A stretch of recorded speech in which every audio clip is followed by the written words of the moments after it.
Assalamualaikum warahmatullahi wabarakatuh. Perkenalkan, kami dari Sekolah Tinggi Ilmu Ekonomi Surabaya, kelas manajemen reguler pagi A.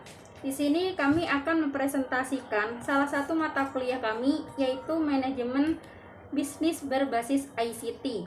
Dan kami mengambil salah satu tema, yaitu penyusunan personalia. Presentasi kali ini akan dipresentasikan oleh 8 orang, yaitu Evita Mala, saya sendiri, lalu Aurel Zeta Zakira, Nova Auliatul Faiza, Rifki Ica Amalia, Erni Dwi Rinjani, Jul Al-Jumadi, Erna Puji Rahmawati, dan yang terakhir Umairo Hasana. Baik, kita langsung ke pengertiannya saja. Penyusunan personalia adalah fungsi manajemen yang berhubungan dengan perekrutan, penempatan, lahan, dan pengembangan anggota organisasi. Kegiatan-kegiatan penyusunan personalia berhubungan dengan tugas-tugas kepemimpinan, motivasi, dan juga komunikasi. Lalu pembahasannya menjadi bagian dari fungsi pengarahan. Fungsi tersebut berhubungan dengan fungsi pengorganisasian. Semua fungsi manajemen saling berkaitan, sehingga fungsi penyusunan personalia harus dilakukan oleh manajer. Proses penyusunan personalia juga merupakan serangkaian kegiatan yang dijalankan secara berkelanjutan untuk memenuhi kebutuhan personalia organisasi dengan SDM, lalu posisi dan waktu yang tepat. Proses ini dilaksanakan dalam dua lingkungan yang berbeda, yaitu lingkungan eksternal dan lingkungan internal. Unsur-unsurnya terdapat dalam organisasi. Langkah-langkah proses ini mencakup 8. Yang pertama yaitu perencanaan sumber daya manusia yang dirancang untuk memenuhi kebutuhan personalia organisasi. Yang kedua yaitu penarikan yang berhubungan dengan pengadaan calon-calon yang sesuai dengan rencana sumber daya manusia. Yang ketiga yaitu seleksi, penilaian dan pemilihan para calon-calon personalia. Yang keempat yaitu perkenalan dan orientasi yang dirancang untuk membantu para calon yang terpilih dapat menyesuaikan diri. Yang kelima yaitu latihan dan pengembangan yang bertujuan untuk meningkatkan kemampuan individu dan kelompok demi efektivitas organisasi. Yang keenam, penilaian pelaksanaan kerja yang membandingkan pelaksanaan kerja perseorangan dan tujuan-tujuan yang dikembangkan untuk posisi tersebut. Yang ketujuh yaitu pemberian balas jasa dan penghargaan yang digunakan sebagai kompensasi pelaksanaan kerja dan motivasi untuk pekerjaan selanjutnya. Dan yang terakhir nih, perencanaan dan pengembangan karir, yaitu mencakup promosi, demosi, penugasan kembali, pemecatan, dan yang terakhir yaitu pensiun. Baik, untuk penjelasan selanjutnya akan dijelaskan oleh Mbak Erna. Untuk Mbak Erna, silahkan mempresentasikan. Selanjutnya yaitu perencanaan sumber daya manusia. Perencanaan sumber daya manusia atau HR planning adalah proses manajemen dalam menentukan pergerakan sumber daya manusia organisasi dari posisi saat ini menuju posisi yang diinginkan di masa yang akan datang. Kemudian strategi sumber daya manusia, yaitu seperangkat proses-proses dan aktivitas yang dilakukan bersama oleh manajer sumber daya manusia dan manajer lini dalam menyelesaikan suatu masalah bisnis yang berkaitan dengan sumber daya manusia. Kemudian ada tujuan integrasi sistem, yaitu menciptakan proses prediksi demand sumber daya manusia yang muncul dari perencanaan strategis dan operasional secara kuantitatif dibandingkan dengan prediksi ketersediaan yang berasal dari program-program sumber daya manusia. Perencanaan ini harus disesuaikan dengan strategi agar tujuan yang diinginkan dapat terrealisasikan dengan baik. Perencanaan ini juga harus menempatkan figur yang tepat waktu dan tepat tempatnya pula, agar dapat mengembangkan suatu organisasi atau perusahaan ke arah kemajuan atau ke arah yang lebih baik lagi. Kemudian ada perencanaan strategis. Perencanaan strategis adalah keputusan organisasi yang memuat tentang apa yang akan dicapai sesuai dengan misi atau tujuan yang telah ditetapkan suatu perusahaan atau organisasi. Dan bagaimana cara yang harus dilakukan agar misi atau tujuan yang akan diwujudkan tersebut terrealisasi dengan baik pula.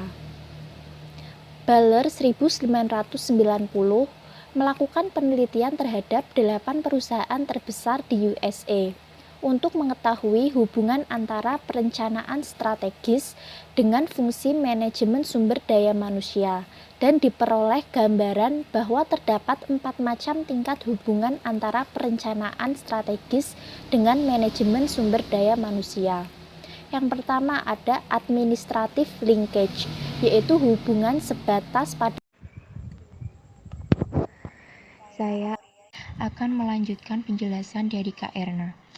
Demi keberhasilan pengelolaan sumber daya manusia dalam jangka panjang, organisasi perlu mengintegrasikan antara strategi organisasi, strategi SDM, dan perencanaan SDM.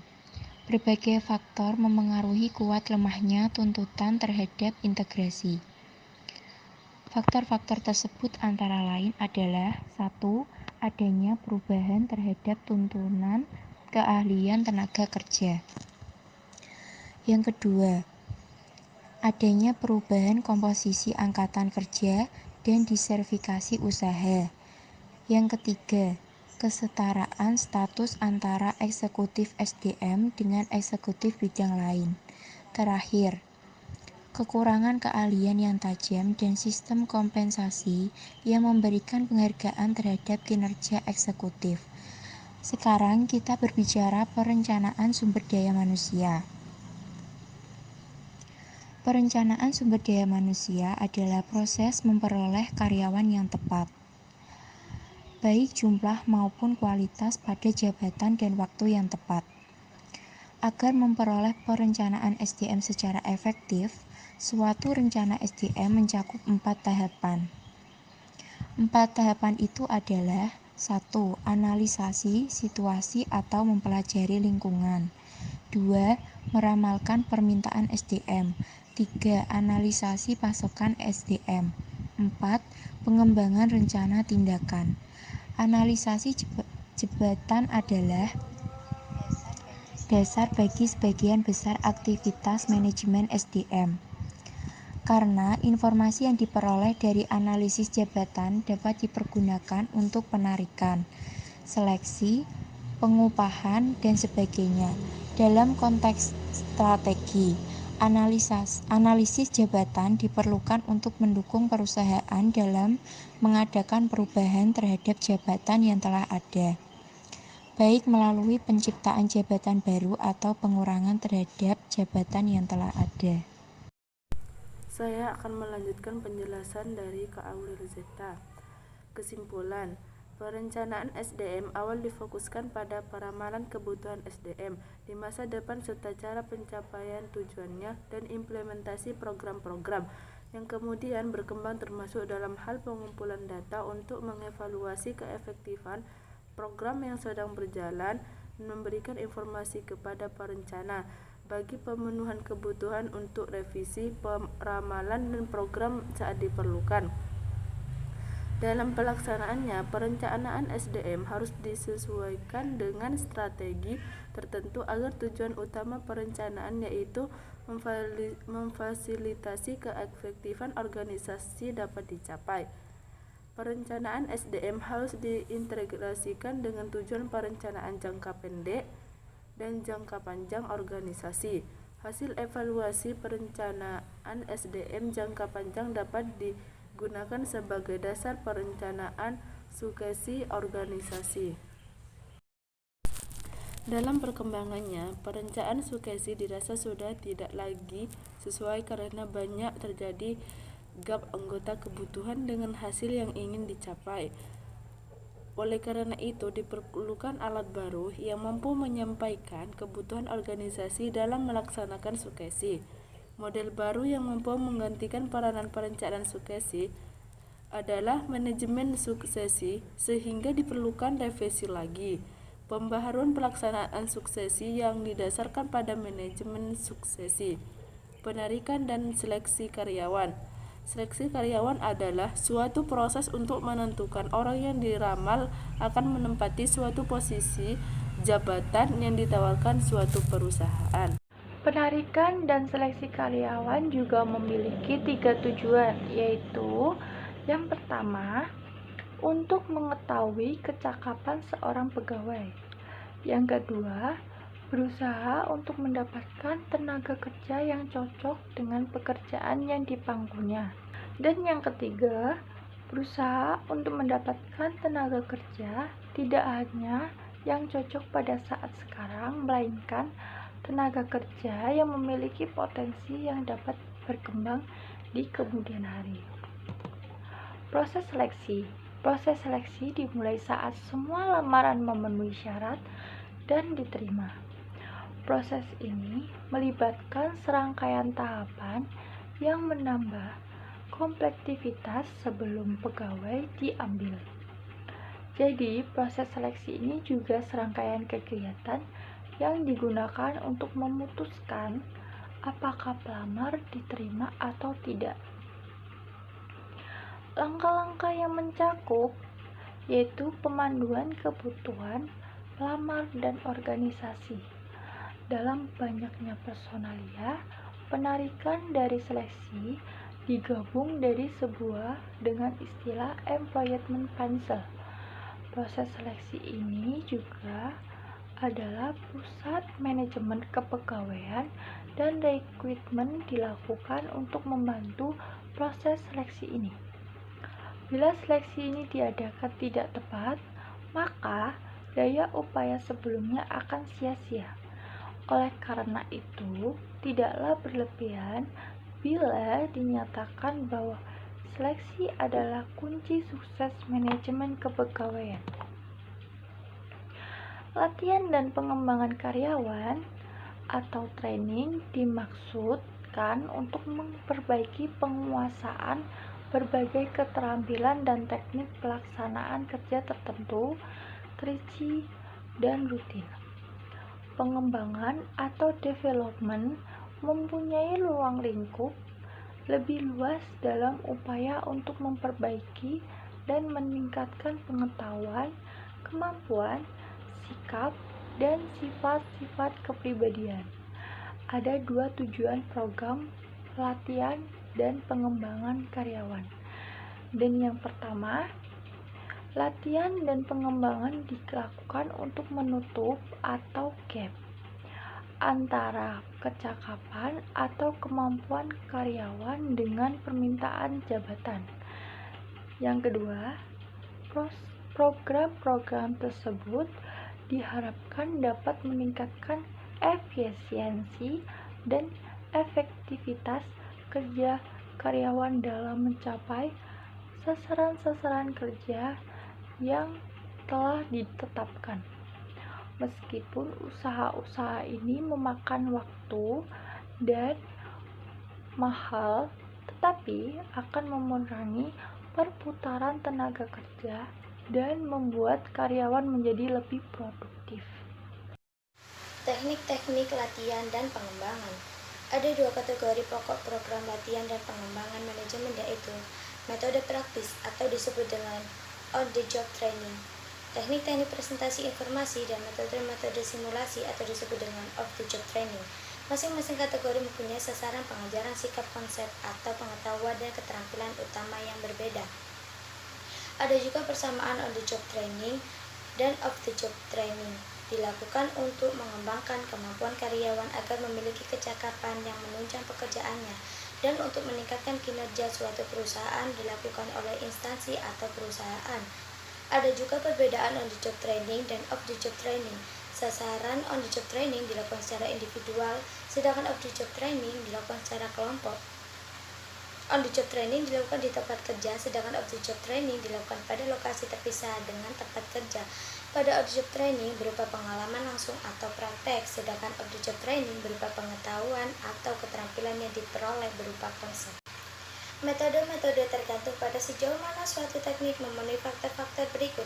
1. Efektivitas biaya. 2. Isi program yang dikehendaki. 3. Kelayakan fasilitas-fasilitas. 4. Preferensi dan kemampuan peserta. 5. Preferensi dan kemampuan pelatih atau instruktur.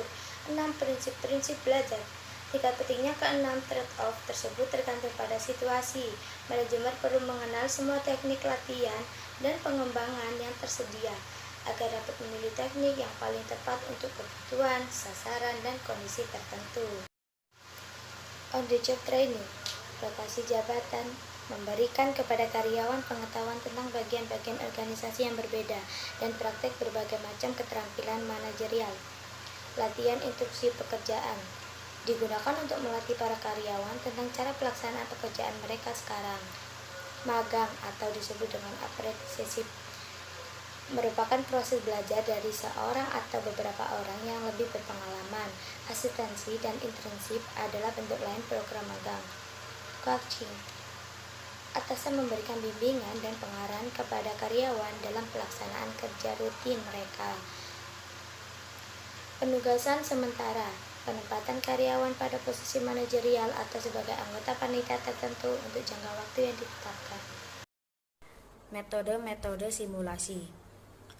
Di antara metode-metode simulasi yang paling umum digunakan adalah sebagai berikut. Yang pertama, metode studi kasus. Deskripsi tertulis suatu situasi pengambilan keputusan nyata disediakan. Dengan metode kasus, karyawan dapat mengembangkan keterampilan pengambilan keputusan. Yang kedua, role playing. Teknik ini merupakan suatu peralatan yang memungkinkan para karyawan untuk memainkan berbagai peran yang berbeda. Efektivitas metode ini sangat bergantung pada kemampuan peserta untuk memainkan peranan yang ditugaskan kepadanya. Yang ketiga, business game. Business management games adalah suatu simulasi pengambilan keputusan skala kecil yang dibuat sesuai dengan situasi kehidupan bisnis nyata. Tujuannya adalah untuk melatih para karyawan dalam pengambilan keputusan dan cara mengolah operasi-operasi perusahaan. Yang keempat, vestibular training. Bentuk latihan ini dilaksanakan bukan oleh atasan tetapi oleh pelatih khusus.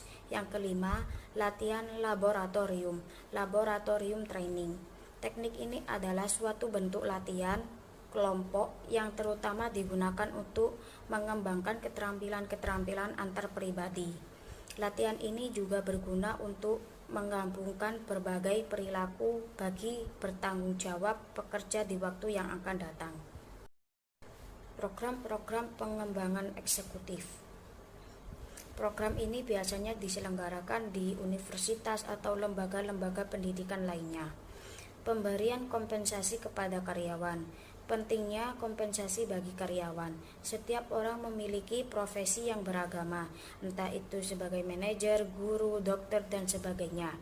Jika orang-orang tersebut bekerja dalam suatu perusahaan, tentunya mereka akan memperoleh kompensasi dengan kompensasi yang lebih dikenal sebagai upah atau gaji. Kompensasi sendiri memiliki pengertian sebagai balas jasa yang diberikan oleh suatu perusahaan. Bagi suatu perusahaan, kompensasi punya arti penting karena pemberian kompensasi merupakan upaya dalam mempertahankan dan mensejahterakan karyawan. Menurut Marioto, tujuan kompensasi adalah yang pertama, pemenuhan kebutuhan ekonomi karyawan atau sebagai jaminan ekonomi. Yang kedua, mendorong agar karyawan lebih baik dan lebih giat. Yang ketiga, menunjukkan bahwa perusahaan mengalami kemajuan. Yang keempat, menunjukkan penghargaan dan berperilaku adil. Jenis-jenis kompensasi yang lain diantaranya 1. Pengupah insentif.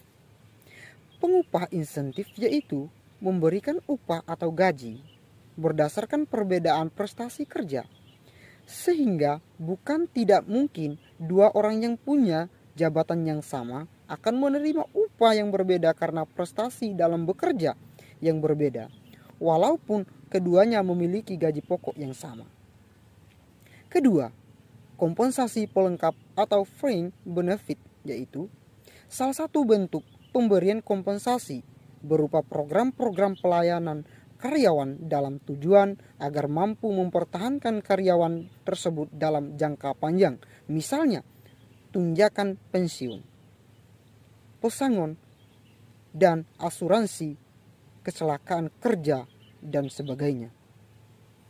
Yang ketiga, keamanan dan kesehatan karyawan. Keamanan dan kesehatan karyawan merupakan balas jasa perusahaan dalam bentuk non-finansial. Makin baik kondisi keamanan dan kesehatan, maka makin positif sumbangan karyawan tersebut bagi perusahaan. Dalam memberikan kompensasi, secara umum, untuk penentuan kompensasi terdiri dari 3 hal. Yang pertama, harga atau nilai pekerjaan. Harga atau nilai pekerjaan, 1. Melakukan analisis jabatan atau pekerjaan. Berdasarkan analisis tersebut, maka akan didapat informasi yang berkaitan dengan jenis keahlian yang dibutuhkan, tingkat kompleksitas pekerjaan, resiko pekerjaan, dan sebagainya. Dari informasi tersebut, maka dapat ditentukan harga dari pekerjaan tersebut. 2. Melakukan survei harga pekerjaan sejenis pada perusahaan lain, yakni harga pekerjaan dari beberapa perusahaan menjadi patokan harga dalam menentukan harga pekerjaan sekaligus sebagai ukuran kelayaknya dalam pemberian kompensasi. Yang kedua, sistem kompensasi. Sistem kompensasi yaitu 1. Sistem prestasi, yaitu upah atau gaji menurut prestasi kerja yang disebut juga dengan upah sistem hasil. Dalam sistem ini, sedikit banyak upah yang diterima tergantung pada sedikit banyaknya hasil yang didapat karyawan dalam waktu tertentu. 2. Sistem waktu, yaitu besarnya kompensasi hitungan berdasarkan standar waktu seperti jam, hari, mingguan, hingga bulan. Besarnya upah ditentukan oleh lamanya karyawan menyelesaikan pekerjaan tersebut. 3. Sistem kontrak. Sistem kontrak yaitu berdasarkan upah didasarkan atau kuantitas, kualitas dan lamarannya menyelesaikan pekerjaan yang sesuai dengan kontrak perjanjian. Dalam sistem ini biasanya dicantumkan ketentuan mengenai konsekuensi jika pekerjaan yang dihasilkan tidak sesuai dengan surat kontrak perjanjian.